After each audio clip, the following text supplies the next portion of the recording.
తెలంగాణ నీటి హక్కులను సీఎం రేవంత్ రెడ్డి ఏపీకి దారాదత్తం చేస్తున్నారని మాజీ మంత్రి హరీష్ రావు తీవ్రస్థాయిలో ధ్వజమెత్తారు. పోలవరం, నల్లమల సాగర్ ప్రాజెక్టులపై రాష్ట్ర ప్రభుత్వం సుప్రీంకోర్టులో వేసిన పిటిషన్ విచారణకు అర్హత లేదంటూ కొట్టివేయడాన్ని ఆయన ప్రస్తావించారు.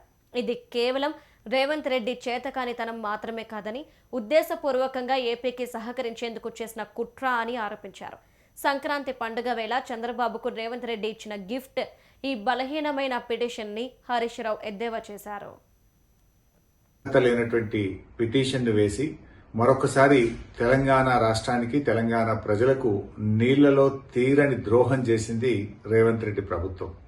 ఈరోజు సుప్రీంకోర్టులో తెలంగాణ ప్రభుత్వం వేసిన పిటిషన్ డిస్మిస్ చేయడము, తెలంగాణ రాష్ట్ర ప్రభుత్వం తిరిగి మేము సూట్ రూపంలో వస్తామని చెప్పడం అంటేనే ఇది ఇవాళ రాష్ట్ర ప్రభుత్వం యొక్క పూర్తి వైఫల్యం.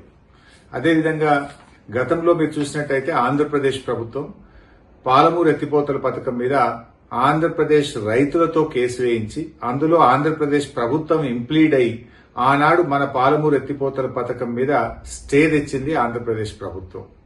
మరి మీరు పెట్టుకున్న మీ కాంగ్రెస్ ఎంపీ, మీ న్యాయవాది సింఘ్వి గారికి ఈ మాత్రం విషయం తెలియదా?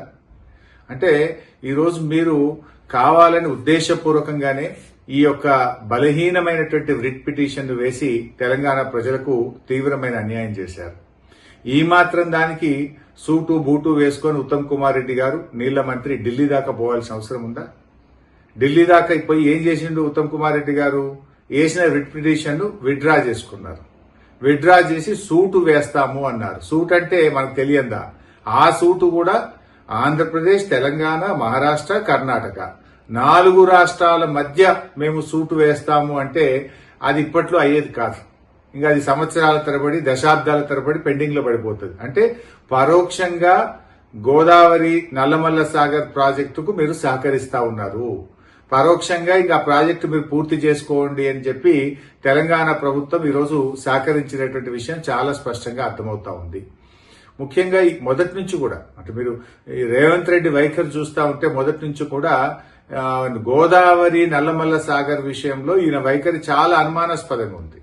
అంటే ఈ సంక్రాంతి పండుగ సందర్భంగా రేవంత్ రెడ్డి గారు చంద్రబాబు నాయుడు గారికి ఇచ్చిన గిఫ్ట్, ఈ బలహీనమైనటువంటి వ్రిట్టు వేసి చంద్రబాబుకు గిఫ్ట్ ఇచ్చిండి ఎలా రేవంత్ రెడ్డి గారు, అంటే గురుదక్షిణ చెల్లించుకున్నాడు.